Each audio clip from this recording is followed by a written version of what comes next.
আসসালামু আলাইকুম, আশা করি সবাই ভালো আছেন। আলহামদুলিল্লাহ আমিও ভালো আছি। আজকে আমাদের এখানে 24তম রোজা। আর 24তম রোজায় আমি এখানে আজকে আফগানি কাবুলি পোলাও রান্না করছি, আর বাকি যা যা রেডি করছি সেটাও শেয়ার করব। পর আমি পাতিলে ঘি গরম করে নিই, আর এদিকে মশলা ব্লেন্ডার করে নিই কাবুলি পোলাওর জন্য।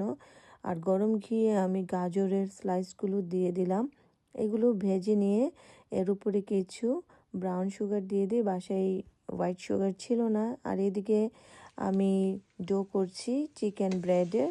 তারপর আমি ভাজা পেঁয়াজের মধ্যে মাংসগুলো দিয়ে ভেজে নেই। আর এদিকে ডোটা আমার রেডি হয়ে গেছে, এটাকে কাভার করে সরিয়ে নিই, জায়গাটাও ক্লিন করে ফেলি। আর মাংসগুলো যখন একটু ভেজে আসে, আমি আরেকটা চুলায় কিন্তু চিকেনের কিমা ভেজে নিচ্ছি। চিকেন ব্রেডের জন্য মশলা দিয়ে দেই, তারপর মাংসের মধ্যে লবণ দিয়ে কিছুক্ষণ কষিয়ে আবার সাথে সাথে আমি ক্লিনও করছি, এটা একটা আমার অভ্যাস। আর গরম পানি দিয়ে দিলাম মাংসের মধ্যে। আর এদিকে চিকেনের মধ্যে পেঁয়াজ সব মশলা দিয়ে চিকেনটাও রেডি করে ফেলি। আর এদিকে পেস্ট্রি শিট নিয়ে প্রথমে আমি কোন বানিয়ে ফেলি, কারণ আজকে আমি ক্রিম রোলও বানাচ্ছি। এরপর আমি ডিম দিয়ে কোনগুলো ব্রাশ করে নিয়ে এদিকে পেটিসও বানিয়ে ফেলছি চিকেন আর চিজ দিয়ে। আর এদিকে রায়তা রেডি করছি কাবুলি পোলাওর জন্য। তারপর দিয়ে দিই কিউকাম্বার রায়তার মধ্যে, এটাকে মিক্স করে ফেলি। আর কোনগুলো এখন ক্রিম দিয়ে আমি ফিল আপ করে এর উপরে পিস্তাচিও দিয়ে গার্নিশ করে নেই।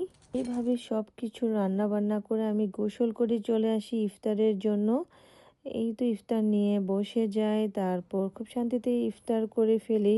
ইফতার শেষে নামাজ শেষ করে কিচেনে যাই বাকি ওয়াশগুলো করার জন্য। আর এখানে কাবুলি পোলাওটা দেখাচ্ছিলাম, যখন কাবুলি পোলাওটা কুক করে দেখানো হয়নি, তারপর সবকিছু ইফতার শেষে গুছিয়ে এই বক্সে বিস্কিট নিয়ে, সল্টেড বিস্কিট চা দিয়ে খাওয়ার জন্য। আর একটা বক্স রেডি করি একজন আন্টির জন্য, ওনাকে পেটিস চিকেন ব্রেড কাবুলি পোলাও দেওয়া হয়, ওটা ওনারই বক্স ছিল।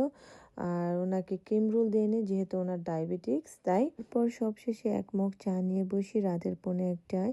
তারপর একটু সাউন্ড ঢোকার কারণে আমি এখানে ভয়েস ওভার দিচ্ছি। বলছিলাম যে আমি কিছু কাপড় চ্যারিটিতে দিব, এগুলো এখন সর্ট আউট করবো। সবাই ভালো থাকবেন, সুস্থ থাকবেন। আল্লাহ হাফেজ।